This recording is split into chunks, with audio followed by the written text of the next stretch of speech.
The latest update confirms that 27-year-old Venezuelan woman Soraida Mejía remains missing after the devastating twin um, earthquakes that struck Venezuela on June 24, 2026.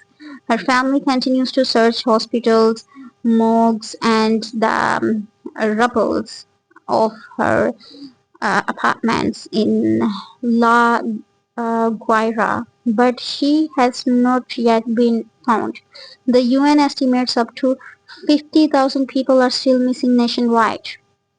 So, the devastating earthquakes that struck Venezuela on June 24, 2026 left more than 1,700 people dead and tens of thousands missing.